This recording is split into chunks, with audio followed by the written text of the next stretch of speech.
पढ़ते जाओ में आपका स्वागत है। देखिए आज मैं आपका नया चैप्टर स्टार्ट होगा कार्य और एनर्जी, यानी कि वर्क एंड एनर्जी, कार्य और ऊर्जा। ठीक है, कार्य और ऊर्जा। तो सबसे पहले देखते हैं कार्य की तरफ। कार्य होता क्या है, ठीक, कार्य का मात्रक क्या होता है, सब कुछ देखते हैं, फिर उसके बाद आते हैं, फिर उसके बाद ऊर्जा पे। तो कार्य की तरफ चलते हैं। कार्य क्या होता है, देखिए कार्य वह भौतिक क्रिया है, कार्य वह भौतिक क्रिया है जिसमें किसी वस्तु पर बल लगाकर वस्तु को बल की दिशा में विस्थापित किया जाता है। एक परिभाषा ये हो गई।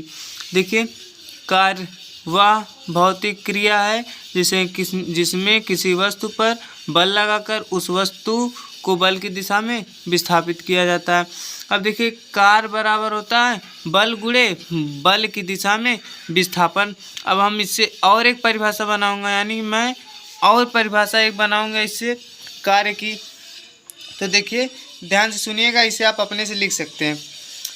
कार्य बराबर होता है बल गुणे विस्थापन, W × S। ठीक है, बल गुणे विस्थापन। तो अब देखिए, तो बल गुणे विस्थापन, तो देखिए बल और विस्थापन के गुणनफल को कार्य कहते हैं। ठीक है, ये कार्य की दूसरी परिभाषा, बल और विस्थापन के गुणनफल को कार्य कहते हैं। और देखिए पहली परिभाषा क्या है, कार्य वह भौतिक क्रिया है जिसमें किसी वस्तु पर बल लगाकर उस वस्तु को बल की दिशा में विस्थापित किया जाता है। और कार्य बराबर जो होता है बल गुणे बल की दिशा में विस्थापन होता है। और जो कार्य की दूसरी डिफिनीशन होती है वो होती है बल और विस्थापन के गुणनफल को कार्य कहते हैं। अब देखिए कार्य कौन सी राशि है, देखिए कार्य एक अदिश राशि है। कार्य एक अदिश राशि है क्योंकि इसे केवल परिमाण की आवश्यकता होती है और दिशा की आवश्यकता नहीं होती है।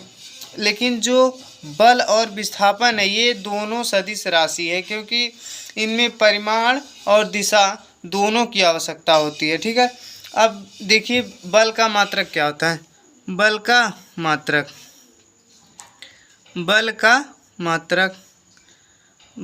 मात्रक जो होता है वो न्यूटन होता है। ठीक है, बल का मात्रक तो न्यूटन होता है।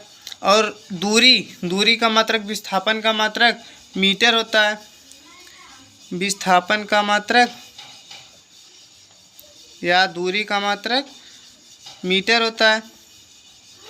तो दोनों का गुणनफल ही तो, दोनों का गुणनफल जो होगा यही तो, तब ये आ जाएगा कार्य का विस्थापन, यानी कि कार्य का मात्रक जो हो जाएगा, कार्य का मात्रक हो जाएगा बल और विस्थापन। बल का मात्रक न्यूटन, कार्य का मात्रक हो जाएगा न्यूटन मीटर या जूल, यानी कि कार्य का मात्रक होता है न्यूटन मीटर या जूल। ठीक है, देखिए कार्य किसे कहते हैं, कार्य वह भौतिक क्रिया है जिसमें किसी वस्तु पर बल लगाकर उस वस्तु को बल की दिशा में विस्थापित किया जाता है। कार्य बराबर बल गुणे विस्थापन होता है। और इसकी दूसरी परिभाषा होती है बल और विस्थापन के गुणनफल को कार्य कहते हैं। और देखिए कार्य एक अदिश राशि होती है, बल तथा विस्थापन जो होता है वो सदिश राशि होती है। और जो बल का मात्रक होता है वो न्यूटन होता है और जो दूरी का मात्रक होता है वो मीटर होता है। तो जो कार्य का मात्रक हो जाएगा वो न्यूटन मीटर हो जाएगा और एक कार्य का मात्रक होता है जूल। ठीक है।